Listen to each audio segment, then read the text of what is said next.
Right, let's bring Professor Sarita Ramsaroop, Head of Department of Childhood Education. This is at the University of Johannesburg.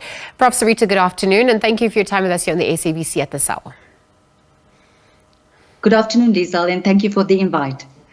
Let's look at the strides that have been taken thus far to stimulate early learning, given the importance of early childhood development and what you're observing on that front as we speak. Thank you, Lizelle. Firstly, let me give a warm welcome. Congratulations to all the grade 12s. If one has to take into consideration the early strides in the early childhood development space, there's been a number of strides that have been taking place. Starting from poverty, nutrition, we find that education is currently at the moment under the auspices of the Department of Basic Education, which is actually very positive for the children's development. They simply because we've had lots of, if one takes into consideration what's been happening in the past, the recent statistics where the Thrive by 5 index has shown that only 57% of our children, by the time they reach age 5, are able to thrive, meaning that they're ready for grade R. They struggle in many areas such as readiness for reading, emergent literacy, numeracy, cognitive development, physical, etc. And there has been lots of development in the early childhood development space in the specific area in training ECD practitioners in this area. Thank you for that context, Prof, because I actually wanted to look at the importance of early childhood development and the preparation until matric year, because we could then explore some of the opportunities that exist for integrated ECD service delivery. What comes to the front, to the fore on that front? The very first thing, Lizelle, is nutrition. If I was children that are exposed, especially in the early years from 0 to 8 years, and poverty is a problem. It impacts on brain development. It impacts on physical development. If they are in areas that are not safe, it also impacts on their social emotional development as well. So when one now looks at ECD spaces, and of course, if this is not taking place on the home front, ECD spaces are supposed to be these places which can actually make up for these challenges and these gaps the children enter the primary school, or at least in the ECD spaces before they get to the foundation phase.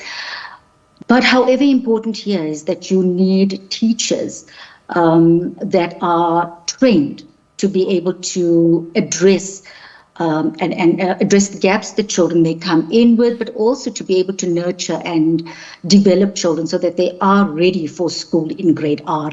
You know, if you look at the recent polls results, 2 out of 10 children cannot read for meaning. And if we go further back, and if we look at the Thrive by 5 index, and that majority of the children, approximately 57%, are not ready for school readiness, we've got some serious work to do in that particular space. You know, as excellent as the results have been for 82.9%, we also need to remember that 55% of these children that started schooling in around 2012 didn't reach matric. Meaning that there's a high dropout rate. Something happened to these children along the way, and if we go back in time, it stems from childhood, it stems from their learning in the primary school, and they were certainly not ready for the high school, and that is why the ECD spaces leading up to the foundation in the primary school is so critical for children's healthy cognitive, social, emotional, physical development on the whole. No, absolutely. And I wonder if you could also then speak to the support for primary caregivers and whether it is also sufficient at this point. Lizelle, that's an excellent question. You know, we've had a postgrad student that just completed a study on that. And from that particular study, especially in the rural areas, caregivers they viewed as simply to keep my children safe and to ultimately just look after them for the day. There's no quality teaching and learning taking place. Yep. So I know that the Department of Basic Education, there's a strong focus on this at this particular point in time with training, because there are a number of ECD practitioners that are not skilled, that don't have the qualifications, and we need that. To be able to move the children, to be able to learn about the emergent, prepare them adequately for the literacy, the numeracy, executive functioning, because all of these are integrated. If the child is struggling in a particular area, everything else is going to actually hold them back as well. So there is preparations, I do know, to be able to skill teachers in the ECD spaces that are not really at that particular point. And speaking of which, the integrated approach also brings to the fore, how social services, income support, education, which you alluded to earlier on, also plays a role. But even health system touch points, what's reflected on that front? With the health part of it, you've got to work, and that is something. Remember that ECD spaces were part of the health. Yes. Social entity parts of it, and it's now moved to the department. But it's not that it's no longer integrated. It has to be integrated because and it's crucial that they play an important role in terms of children's nutrition in the schools and the kind of the feeding schemes that are being afforded in these spaces as well. But over and above that, health, to educate the parents as well is so critical in terms of what should they be eating, what kind of nutrition that is best for the growing child, to be able to also prepare them for adequate brain development, physical development, etc. as well. So that it's an integrated, holistic approach that is needed for children in this particular space. Prof Sarita, I know that data also plays a crucial role, and so to paint a more accurate picture and perhaps also help us navigate from here into what's reflected on that front, the quality of the data, but also if we're looking at ECD with relation to children who have disabilities, living with disabilities, and also have developmental delays, how do we better support them and how do we improve data collection as well?